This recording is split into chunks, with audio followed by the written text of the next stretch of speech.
বাংলাদেশ ভারত সীমান্তে প্রায় ৭০ লক্ষ টাকার ভারতীয় চোরাই গরু আটক করেছে সুনামগঞ্জ বিজিবি।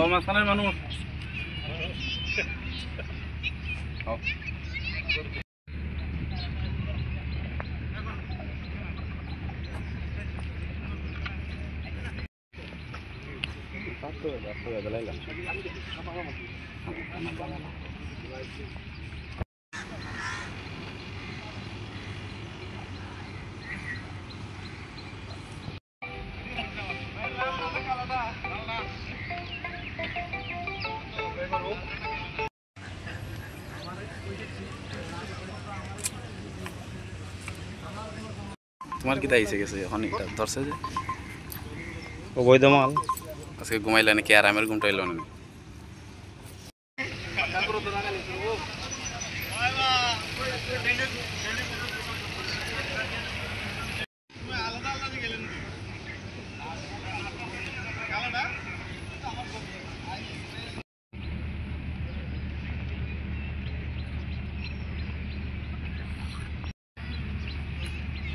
ও মাঝখানের মানুষ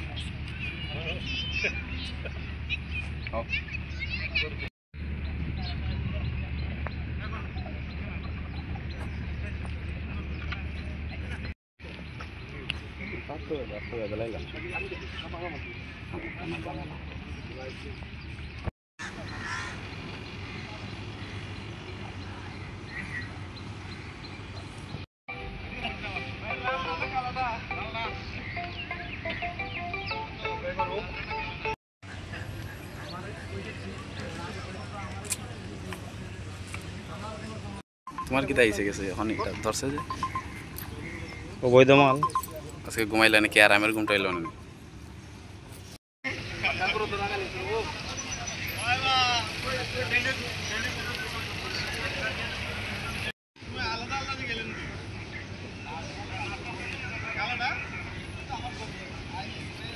থেকে 4টা এই আধা ঘন্টা আমরা টাস্ক ফোর্স অভিযান পরিচালনা করি। সেখানে সুরমা নদীতে আমাদের বিজিবি সদস্য 10 জন সহকারে ম্যাজিস্ট্রেট ছিল। এই টাস্ক ফোর্স অভিযানে আমরা গোয়েন্দা তথ্যের ভিত্তিতে পশ্চিম সাহেববাড়ি এলাকাতে আমরা একটি ইঞ্জিন চালিত নৌকা গরুসহ আটক করতে সমর্থ হই। সেখানে প্রায় 90টি গরু ছিল। তো এই গরুগুলা পরবর্তীতে আমরা নিয়ে আসার পরে সেটার যে লিগ্যাল প্রসিডিউর জব্দ, সেটার ব্যাপারে আমরা জেলা প্রশাসন সাথে আমরা ডিসকাস করি।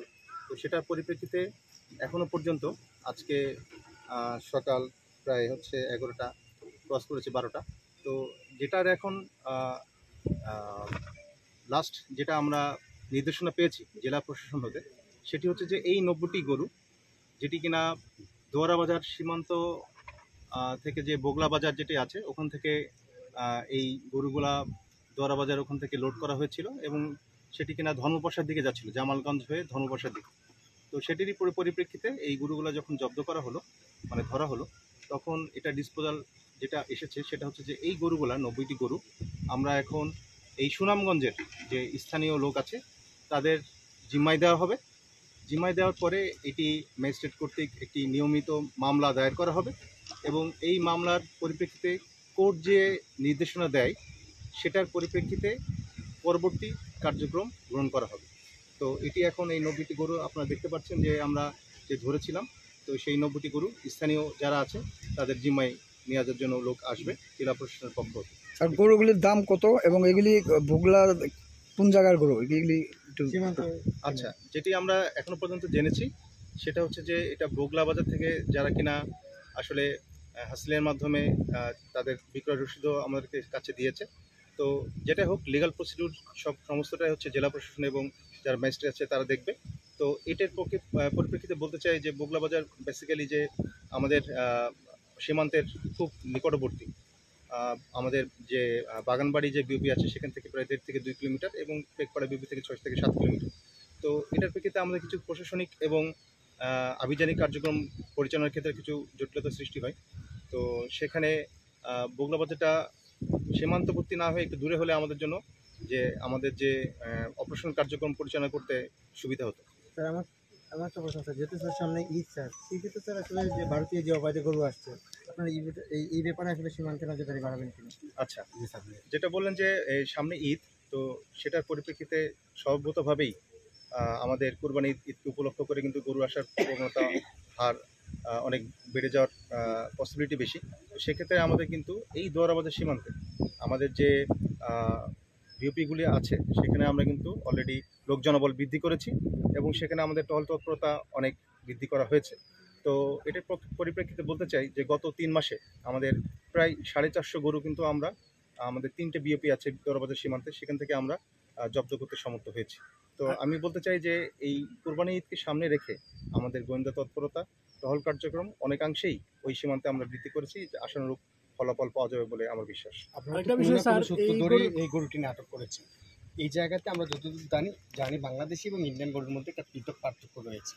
তো আপনার পানি সম্পদ এবং সংশ্লিষ্টদের সহযোগিতা বা যে কোনোভাবে আপনারা কোনো ধরনের সিমটম পেয়েছেন কিনা এই গরুর? এগুলি গরুর মধ্যে লাল চিহ্ন দেওয়া বিভিন্ন চিহ্ন আছে, সাংকেতিক চিহ্ন, সাংকেতিক চিহ্ন, পাশাপাশি গরুরও কিছু বৈশিষ্ট্য আছে। আকার আকৃতি বাংলাদেশি গরুর সাথে আপনাদের আসলে কি আপনাদের তরফ থেকে কি আপনাদের পানি সম্পদ কর্মকর্তা কি বলেছেন এই গরুর আচ্ছা, গঠন দেখে? এটা প্রাণী সম্পদ কর্মকর্তা ভালো বলতে পারেন। তারপরে তার কাছ থেকে যে ফিডব্যাকটা পেয়েছি সেটা হচ্ছে যে এই যে গরুগুলো 90টি গরু আমরা আটক করলাম, তো সেটার যে সিমটম গতকাল বিকালে প্রাণী সম্পদ যে অধিদপ্তর থেকে আমাদের লোক এসেছিল সুনামগঞ্জে, তো প্রাণী সম্পদ কর্মকর্তা যে সিমটমগুলো বলেছেন এবং তার লিখিত আমরা পেয়েছি যে 10টা সিমটম আমরা সেটা এখানে বলা হচ্ছে যে এখানে সুনামগঞ্জের অধিকাংশ যে গরু আমরা বিভিন্ন গৃহপালিত হোক বা আমাদের খামারে হোক, সেখানে এলএসডি যে রোগটা আছে সেটা কারণে গোটা গোটা দেখা যায়।